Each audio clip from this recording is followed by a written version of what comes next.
Well, good morning, everybody. So we went out to get some feed this morning. I'm gonna get the feed unloaded. Got to pick up some bedding for the brooder house for the last set of ducklings out for the season. And we also got some hatched Coturnix quail to show y'all today. So I was brought probably about 120, 150 eggs, and I don't know where the eggs came from. It was one of my viewers and a friend of mine that brought those eggs to us. She needed some additional space for hatching. So I went ahead and put those in the brooder, and on around the 11th of August, they started hatching. Had one hatching, started hatching on the 9th, and then of course we had more hatch on the 10th, more hatch on the 11th. We actually had one actually hatch yesterday, which was when the last egg hatched. So I'm gonna let them sit in there for another day or so. There's still approximately 80 eggs that haven't hatched. So I don't know if it's so much a defect in the eggs. Like I said, I don't know the breeder she got them from, but we will. We'll see. I'll talk to her a little bit more about that and see if we can find some information out. Maybe it was a portion of what I did within my incubator. I left the incubator set up just like I did with my ducks. So they had plenty of humidity, plenty of heat, obviously, and they hatched at and around the expected hatch date. So like I said, I'm gonna give them one more day for that, and then we're gonna go ahead and toss the rest of those eggs.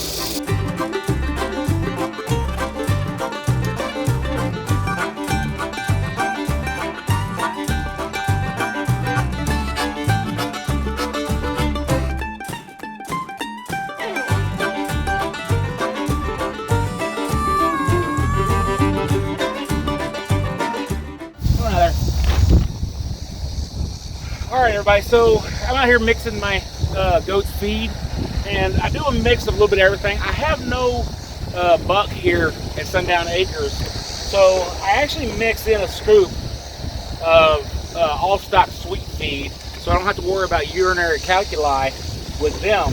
Now when I do get a buck, I'll be mixing a separate feed for them, but I kind of make this for them. Good high protein. I mix a scoop of alfalfa, give it about a half a scoop of black oiled sunflower seeds, and a regular all-stock feed for them. Good high protein for them. It gives them all the minerals. There's also a good amount of copper in these, so it gives the goats exactly what they need. So I'm gonna get this mixed up, and we got some other stuff I gotta go take care of. I got a friend of mine that wants me to help him out with something a little later.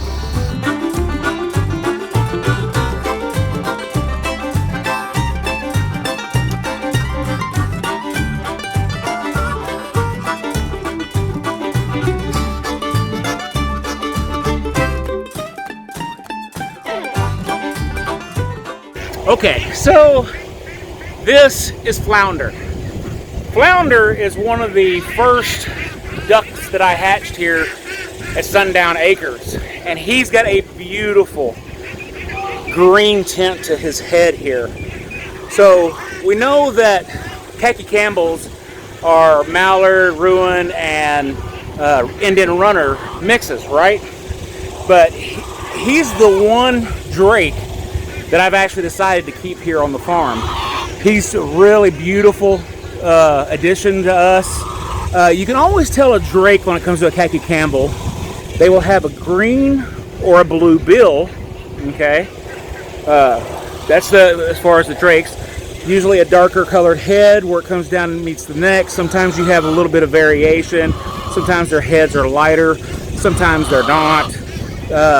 But the one thing that you can always tell is this little feather right there. That is a drake feather, okay? And it always curls up and turns the opposite direction. So if you've ever wondered if you have a drake or a hen when it comes down, if you're not sure, when they hit about 6 months old, that's when that drake feather will usually show itself. But like I said, he's going to be staying here on our farm. He's going to become part of our breeding stock. And like I said, he has some beautiful colors to him. He is a good-looking bird. And another thing about Khaki Campbell's is the size of them claws.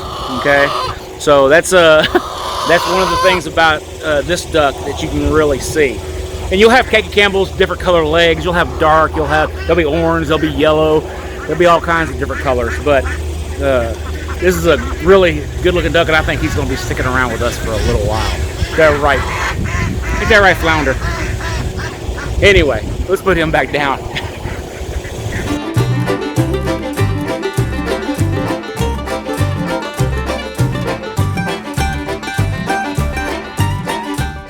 All right, so last week, lift you guys up a little bit. So last week, I gave the does a bath, and because I was trying to figure out where all that sticky stuff came from and all the blackness came from. It washed off real easy, and I'll put a link to the video right here for when I gave them their bath last week. But at least I'll try to put a video right there. If you don't see it, well, you know I wasn't able to do it. But what it is that the grasses that grow out here on my little pasture, these seed heads.